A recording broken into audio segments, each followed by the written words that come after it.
EJ Boxing Live here with Boxing Peace and Rhymes. We have a big guest. We haven't had him on the show for a while. Mr. James Ali Bashir is going to give us his take on the Nick Blackwell and Chris Eubank Jr. situation. So, Mr. Bashir, go ahead. You was just going to say about Nick Blackwell.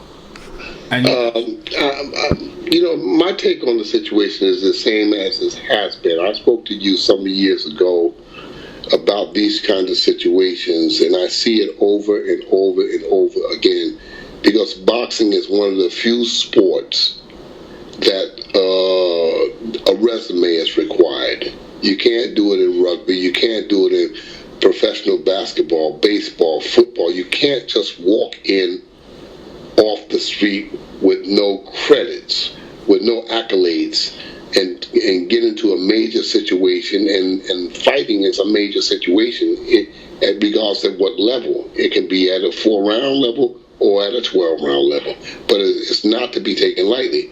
And you see different calamities time and time and time again, and you ask yourself, if someone was paying close attention, maybe these kinds of things would not happen.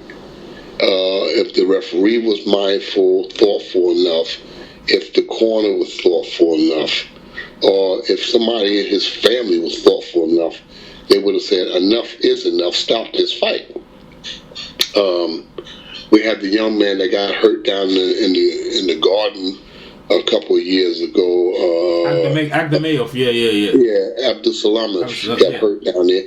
But there were telltale signs in that particular fight. In the first, second, third, fourth round, there were telltale signs that something was wrong with the guy.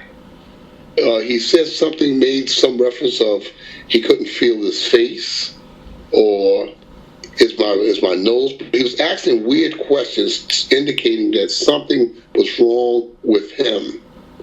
Emotionally and mentally, whatever.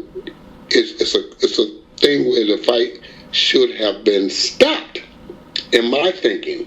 All right, I'm not pointing fingers at anybody, but in my thinking, from my position, that when you see something that's clearly unfolding, that somebody has to be responsible. Somebody has to say, let's stop this fight. Our guy's not doing good. Let's pull him out of there. Don't let the fight continue and let a guy get his brains beat out before somebody says, oh, it should have been stopped. If I should have, would have, could have. But in the meantime, this young man is in a coma. He's in a coma because nobody stepped up. Levander Johnson, some years ago, was fighting Jesus Chavez. Yeah. And he took a horrible beating, almost from the beginning of the fight. And I said at that time, with the people I was watching, I said, in the third, fourth round, I said, this fight should be stopped because Levander is not doing a good job, and he's getting hit with major shots in his head. And I think the fight got stopped in the 7th, 8th round, 9th round, somewhere late in the fight was stopped. But by then the damage was done, and he went to the locker room, and he went unconscious, and he never regained conscious. He died. So I'm saying that if you have more qualified people, and I'm not saying that the people in those fights weren't qualified, but they need to be more qualified. Boxing is a sport where anybody can be the head trainer without any accolades, without any proof, without any kind of track record in dealing with situations. It's more than just being in a corner saying shoot the jab or throw the hook or counter punch. It's knowledge. It's knowledge and the application to pull the plug when something is not going wrong. Absolutely. Go ahead. Sorry. I look back some years ago when I had Monty Barrett boxing Nikolai Valuev in Chicago for the heavyweight championship. And it wasn't that Nikolai Valuev was hurting Monty, but as much as it was that Monty was exhausted from wrestling with this big guy. Nikolai Valuev was 7 feet and 368 pounds that night. Monty was only 6'2" and roughly 220 that night. And by him fighting because our plan was to hit and move, come in, get out without getting hit. But somehow Monty got into a situation where they were engaging a lot, and Nikolai was putting a lot of weight on him and stuff, and it wore him down. It wore him down. And looking back on that particular fight, I really wish in my state now that I'm in now, I wish that I had stopped the fight maybe 2 or 3 rounds before I stopped the fight. Mm-hmm.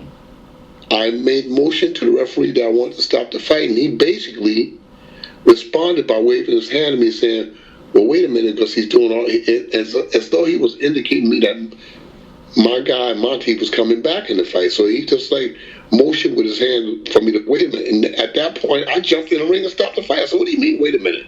I want the fight stopped. I'm the chief second. I want the fight stopped. And I did that. I stepped into the ring, and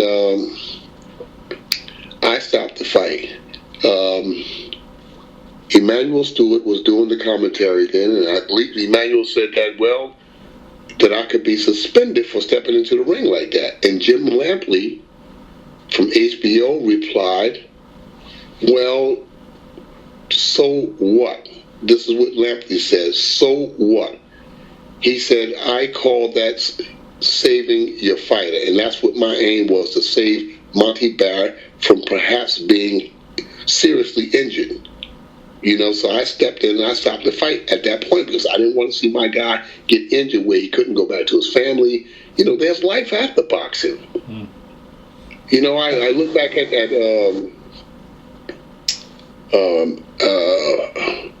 Mansour.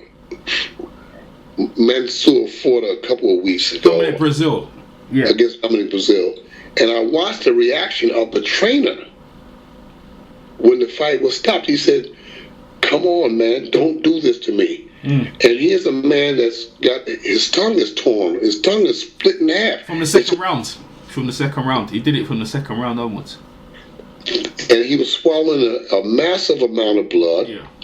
It took 38 stitches to reattach his tongue.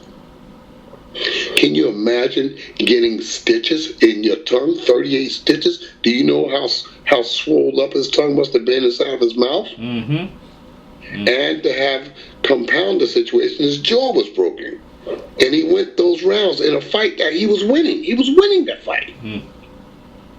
You know? And for the trainer to respond the way he did, I just didn't like it. I thought that it was unprofessional. Yeah. I thought that he should just hug this fighter, save this fighter, and say, look, I'm stopping this fight. You know, I'm not gonna let the fighter have to stop the fight. I'm gonna stop the fight. I have eyes, I have recollection, I have knowledge of the sport that I'm in. I understand the dangers. You know, when we become the trainers, when we become so egotistic in our own desires that we miss the opportunity to save a fighter from injury. This kid shouldn't have been in there all those rounds. Somebody there, if not the corner, the commission, if not the commission, the referee, somebody should have stopped the fight. Well, that's what Eubank was hollering to the referee. Eubank English tapped on the ring apron and was demanding the referee to stop the fight. The referee but Eubank Senior need to sit down. No. He was telling the referee to stop the fight for Blackwell. I understand that. But it's not. Go on. I understand that. It's not his place. It's the place of those people in the corner. They wasn't. Yeah, but the thing is, this is what I'm pointing out, Mr. Bashir. Eubank Senior has been in that fight with Michael Watson. And he understands that, so he can see the signs of what was going to happen. And he told his son, instead of going for headshots, because you can see the other referee, the referee doesn't want to stop it, go to the body. So he didn't want him there. And then obviously the guy collapsed, and they took him out on the stretcher. So at that point, you got to say like Eubank Senior had the right idea. So. You know, I know you criticize him. Obviously, he takes the line. No, I'm not criticizing his actions. Okay. I'm just criticizing Eubank Senior. Period. His action was commendable. I respect that. You know, because he's been a fighter. But he needs to step aside and let the trainers do their job. I mean, I couldn't work training Eubank Jr. with Senior there over my shoulder all the time. I wouldn't even take a job like that. No, but he's the trainer now. He's the trainer. Yeah, he's the trainer now. He's the head trainer. Senior's the head trainer. Yeah. suit on? Yeah. Yeah. Stuff. And the Daily Mirror is actually saying that he saved Nick Blackwell because he told his son that if you keep beating him like this, he's going to get back. Yeah, I know what he said. Instead of going to the head, go to the body. Oh, I didn't know he was a trainer now. Okay, then I've got a misconception there. Yeah, he used to be. You're right. Before he was. You're right. Before he was just overseer, but now he's took over the job of actually being the trainer. So you was right what you said before. You was, Oh, okay. Well, I guess he had a place doing that there, but I don't know how well that's going to work out going down the street. Can I give you a theory, Mr. Bashir? I'll give you about the facts, and I want to give you a theory, right? Billy Joe Saunders was in the ring holding up the belt, the British belt. Tyson Fury was there. They was talking to the press and stuff like that, and they were saying how terrible Eubanks was. I mean, Billy Joe Saunders was telling Nick Blackwell that he's going to knock Chris Eubank out. Eubanks has never been knocked out. He's a tough young... I think them guys overhyped and pumped him up into a sense of delusion. That's my opinion. You might be right. Whatever the case, you might be right. But it's still up to the individuals in that corner to be responsible for that young man's well-being. Yeah. When they saw that he was outclassed, when they saw he was outclassed, and they clearly should have saw that they between 1 and 5. Yeah, with the boxer, Gary Lockett. He's a former boxer himself, and he was involved in it, and I can see in the corner because I keep watching the fight. Actually, I've watched it. First of all, go on. All boxers don't make good trainers. Well, yeah, that's what. All boxers don't. Just because you box, just because a person box, they think. I see so many boxers that turn into trainers, and they're lousy as trainers. Just because you're on the plane as a stewardess don't mean you know how to steer the plane. You're a stewardess. You can't just switch from being a stewardess and then take control of the plane itself. It takes time. It takes time to make that transition. Boxers leave away from boxing and jump right into the training seat because I've been a boxer. Yeah. That does not work in every case. We're talking life and death here. Costa Zoo, Dennis Leatherbeard, he was in the corner when Dennis Leather was just taking that beating by Guillermo Jones consistently, and they didn't want to stop it because they were prideful. The Russians are prideful. They didn't want to stop the fight. Exactly. And this is what I'm talking about. Fighters all the time do not make good trainers because they try to identify with their own self. I did it, so this guy should be able to do it. I did it, so he should be able to do it. I did it, and I'm going to influence him to do the same thing. And everybody has a different level of endurance, a different level of tolerance. Every guy is not cut from the same bark on the tree. And that's why you got to separate knowledge from ego. You know what I'm saying? Knowledge from ego. No, look, read the signs, man. But shit, from what I was saying before, do you have to take each fight on an individual basis and say, okay, I know your limitations and I know your limitations. I know what you can take or what you're capable of doing, and do you have to tailor it from there if you're training? I think, again, you have to have the proper application when you're pursuing something. You gotta know what you're doing out there. Bottom line is you gotta know what you're doing out there. And fighters tend, when they make the transition from boxing to being the trainer, they tend to bring in a lot of baggage with them, a lot of emotional baggage. And they include that emotional baggage in their training style. I did this, or I did that as a boxer, and this guy should be able to do it too. And when in reality, the guy may not be able to do it. He just may not be able to do it. Yeah. And thereby it causes tragedies like this to happen. That kid may never be, well, we know that he's not going to be, he's in a coma. Oh yeah, he's got a brain bleed. And they were deciding if they was going to operate. Yeah, and they're not going to operate because there's not too much pressure going to the brain, so they're going to leave the operating. But his career, at least in the UK, it's over. It's a wrap. It's a wrap right now. Did the guy have the credentials going into the fight to be in there? He was the British champion.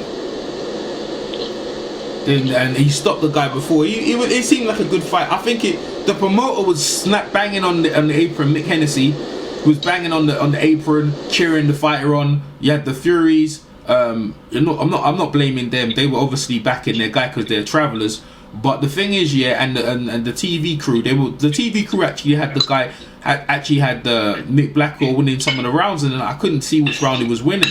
So there's a lot of things they were doing. I think they hyped it a lot, and really and truly, like what you said, Mr. Bashir. You see what you did? You jumped in the ring. You didn't care if you got fined and stuff like that. There was no one to do that. The only one to do this is what I'm saying. Where a lot of people are giving credit is English, because he's the only one who experienced that. It's like it was a whole inexperienced crew. The referee, I don't know what he was waiting for. You could see maybe he didn't want to stop too early because in case of the entertainment value. But look what's happened now. You know, everyone has to sit back Sunday night quarterback and Monday night quarterback and look back, or Sunday night quarterback look back and think, whoa, you know, the signs were there because the guy was throwing like 5 punches a round.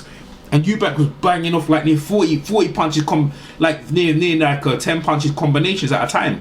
And the referee wasn't stopping the fight. Some of them were hitting the gloves, but unanswered punches for a length of time is dangerous, obviously.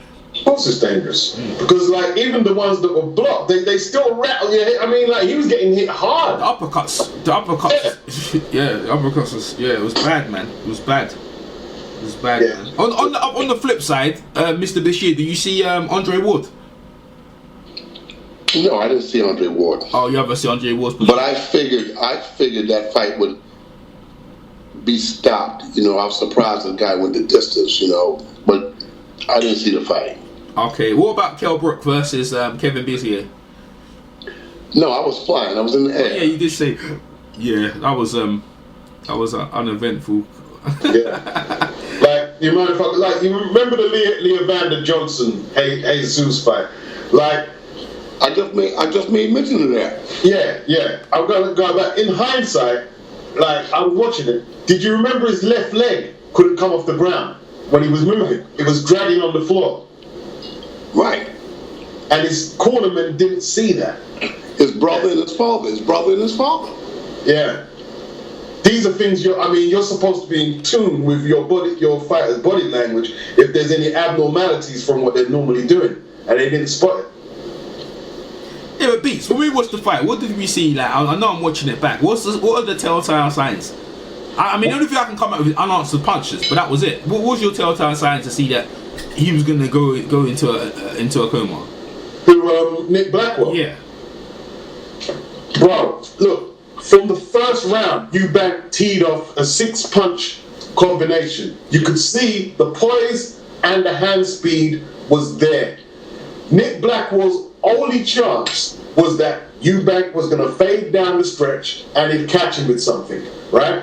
He was outclassed. He was outclassed by the better boxer and better athlete, right? The only time Nick Blackwell had a shot was when Eubanks got really cocky and started gesturing to the crowd and he landed that shot. He wasn't in the fight. Nick Blackwell was not in the fight. By the 6th, I was saying, you can stop this here. You can stop this fight right here. Yeah. Yeah? All he has is bravery. And this is what I'm saying.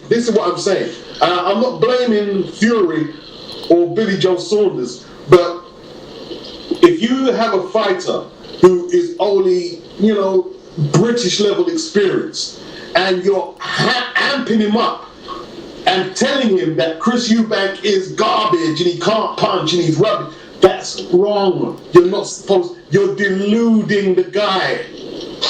You're deluding him. That's why he stayed in there like that, to get hit, and started shouting after he got hit. Nah, you don't want to get hit by you. Eubanks is approaching his prime. A young man approaching. You don't want to be getting hit by the uppercuts like that. Yeah. It's not a joke. It's a good point. I mean, Billy Joe Saunders doesn't fight like that. And you're telling him, oh, you're going to knock him out. Billy Joe Saunders don't really go for the knockout. Apart from the last fight with Andy Lee, he's calculated. But you're telling him that you're going to knock. Come on, man. You shouldn't. Like, I don't know. Cheerleading. I think cheerleading is dangerous. I remember that Pepe Correa done that to Lennox Lewis against Oliver McCall. Go in there and knock that bum out. And he got him knocked out in the exact same round. I mean, you look, when you're fighting guys like Oliver McCall, you have to show some respect. You have to show some. He's not a great fighter, but you have to fight the guy. You've got to afford him the proper respect that he just always going to chip. He's not a great fighter, but he's a great puncher. Yeah. That's right. You remember the fight between Oliver McCall versus Henry Akawande? Yes, I do. Yes, I do. And a fight where Oliver McCall was clearly behind the fight. One shot at the very end of the fight, and Akawande was out. Yep. All right, so no, he wasn't a great fighter, but he was a great puncher, and he could take a punch. Right. And that in itself equals danger. Approach with caution. That in itself was a requirement that should have been factored in to the strategy of any fighter facing Oliver McCall. Not just go and knock that bum out.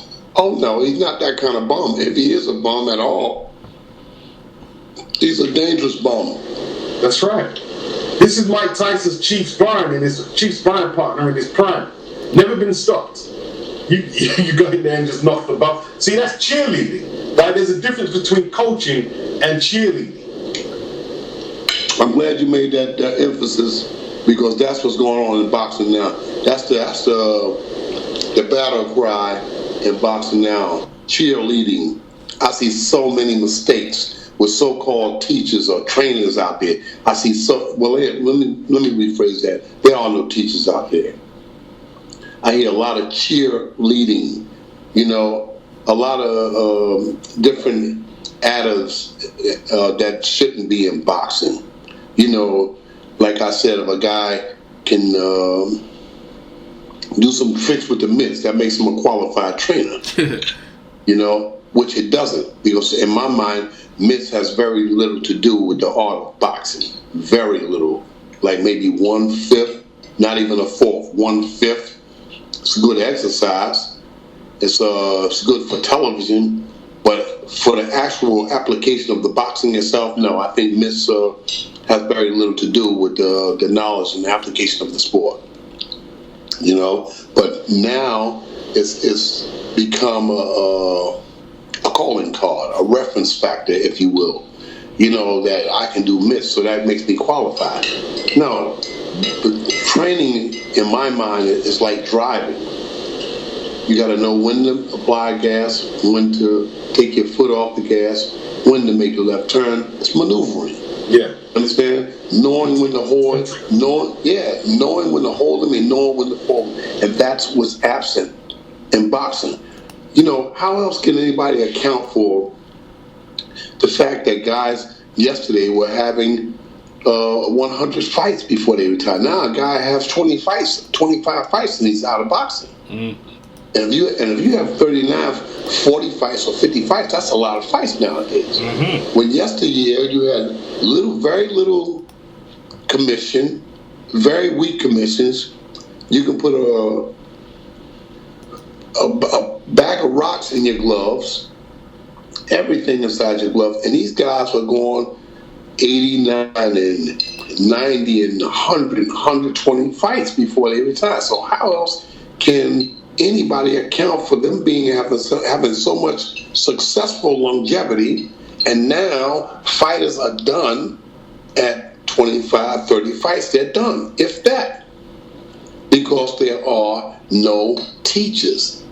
They've got them doing all kinds of aerobics in the gym, all kinds of jumping upstairs and jumping over fences and stuff, and it has very little to do with the sport of boxing. Yeah. the people in boxing is making a mockery out of the sport of boxing. I see them doing all kinds of things, and I look at it and I say, this has nothing to do with what's going to take place in that ring the night you fight. But they justify, the powers that be, they justify this is necessary, that's necessary, this is necessary, and it's not. I've been there long before most of these people that's in boxing now, even the promoters. I've been there long before they showed up. And this is not boxing. It's a side show. It's a side show that's a prelude to what boxing really is. You know, it's a prelude to what boxing really is.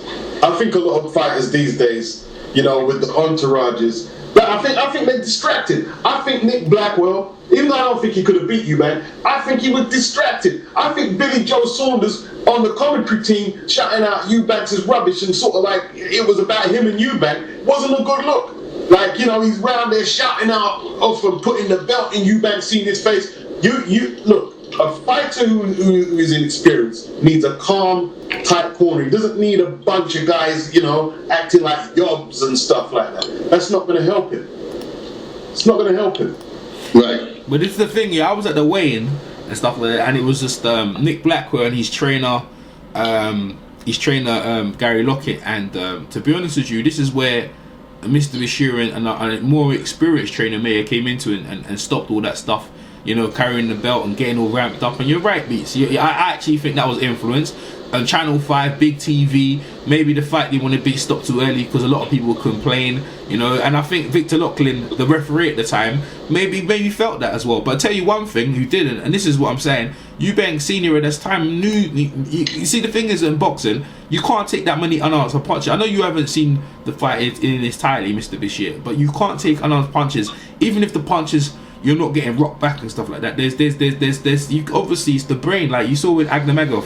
There was no visible signs. I mean, in the corner he was saying he can't feel his nose, but other than that, there was no visible signs that you know, his head was getting rocked about until after you realise you see what happened. So this is the thing, in boxing you just can't take them unanswered punches, and then us lot we complain. Oh, why the fight got too early, this, that, the other, and then the fighter complains. Well, this is what happens, isn't it? If it goes too far. Those are the consequences. The consequences, exactly. People need to understand that it's a dangerous, very, very dangerous sport, and this has been highlighted. I'll tell you how bad, Mr. Bashir. That after that fight, when he got carried out on a stretcher on TV, that Hughie Fury had a fight with Dominic Gwynn. They actually didn't televise that fight after because the doctors actually go to the hospital with Nick Blackwell, so they actually didn't televise any other fights after that. They shut the whole show down, but Fury did have his fight, but it wasn't televised. That's the consequence of their actions, you know. You think they're going to show boxing on Channel 5 still? I don't think so. After seeing that, I don't think so. I think that's the last time. You know why? They put, you know, the video. Remember the video feeds I sent you of the fight, Beats? Did you stop Dominic Gwynn? No, it went the distance. Beats, you see the footage I sent you? Yeah. Everywhere that footage has gone off the whole entire YouTube and everything. You can't find footage of Eubank and thing. Only highlights. Channel 5 has blocked anyone showing any footage of that fight. Anyone, anywhere. Yeah. That wouldn't normally happen. You know, a couple of hours after you see the fight on YouTube, you could watch it next day and so forth. Not this time. They don't want to be involved in that, mate. Yeah, and see, this is why they're reluctant to televise boxing, man. Because, you know, when stuff like this happens, you know, like there's an outcry, like the press are on it. You know, there's a young guy in a coma, stretched out the ring. You know, I just don't understand the boxer first. I just don't understand. You know, maybe I'm missing something, but I just don't understand the boxer first. They come into the sport, it's around their cells with people who have no proven track record. When you leave high school, grade school, you leave your high school teacher right where they are and you pursue a career inside college. And what you say, a college career means that I'll have to engage a professor. Am I right? Yeah. That's right. Yeah, you can't bring your buddy from the neighborhood to a boxing ring. You can't bring your grade school teacher to you in a professional atmosphere. No, you can't. You can't. My friend, right? Sorry to cut you, right? I used to talk to him about boxing a lot, and he was an amateur boxer. I'm not going to say his name. And he wanted me to train him. I said, I can't train you. I've got no experience in training or thing. I can't do that. But what it was, he felt comfort in talking to me about boxing. I said, that's all well and good. But I haven't got no badges. I can't do that. I'm just not going to do that. Yeah, I would have did that. Yeah, but like Mr. Bashir said, you got people like that's rigging they can do the job. But the thing is, they're in there. They're taking a percentage of the guys, but they haven't got no idea what it takes. You know? I'm not a coach. I'm a good talker. Not a good coach. Mr. Bashir, you know you're in there. You know how hard it is and dangerous it is. And in most cases, the average guy in those corners haven't even been hit. They haven't even been knocked down. They haven't even had 3 rounds of experience. Yeah, absolutely. And Gary looking for Kelly Pat. And don't mistake me. I'm not saying that a person would have had to box before to be a great boxing mind. No, that's not what I'm saying. But I am saying that it wouldn't hurt if you had been in a ring, if you had gone some rounds before. You know, it wouldn't hurt. Yeah. I'm not saying it's necessary, but I'm saying it wouldn't hurt. Then you would know what the boxer himself is going through. But this is what I was saying. Go ahead, Beach. You're going to talk about Gary Lockett because Gary Lockett's been in Republic. That's what you're going to say, Beach, yeah? He's been in Republic, but Eddie Futch and Emmanuel Stewart, them guys didn't really have extensive ring careers, did they? I think Eddie Futch boxed as an amateur. No, yeah, and Emmanuel boxed as an amateur. But what I'm saying is, it has some recollection of, you know, a lot of guys. Dundee wasn't a boxer. You know, it's a lot of guys that are great boxing minds that wasn't about. That's why I said I wouldn't say that it was quite necessary, but I'm saying that it would not hurt if you had that on your resume. That I have been hit, that I've been in there, and I matched my side. I know what it is from that perspective. Yeah, well, Gary Lockett himself, you know, he's been in there, war. I don't know, he type of guy, a tough guy, and they brand themselves on this tough image. But this is all well and done. You're not the one taking the punches. Like the promoter on ringside, Mick Hennessy, I'm not blaming him. You know, tapping in paper, charging it. Come on, Nick. This, that, the other. He's on his record. He doesn't really hit that hard. So there's no reason why he wouldn't fight. You see what you're saying there, right? Sorry to stop you there, yeah. But that primitive approach in modern day boxing is gonna get you hurt. Now, I'm just gonna walk in. I can take his punches and think. You can't do that, man. You've got to be able to avoid punches. You've got to be able to slow the pace up a little. You can't just walk in. No, it's not going to work, man. But that's what happened to Kevin Bizier, isn't it?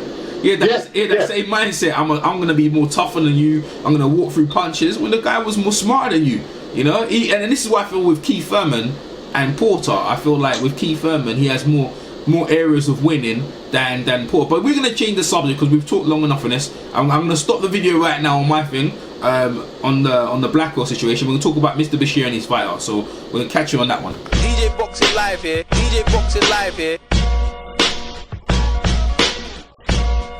Buster Douglas knocked him out. Buster Douglas, the fat bump, the legend. Yo, this is Chris Eubank chilling with my man EJ Boxing Live, one of the hottest, dopest boxing channels on YouTube. Check him out. The Boxing Beats and Rounds on the EJ Live YouTube channel. And Bashir was the number 10 rating contender, and he had never been knocked down. And Sonny destroyed his mouth. Bashir lost most of his teeth, basically with 1 or 2 left hooks. Oh shit, boy! What was look at kids sleeping like Manny Pacquiao? DJ Boxing Live here. DJ Boxing Live here.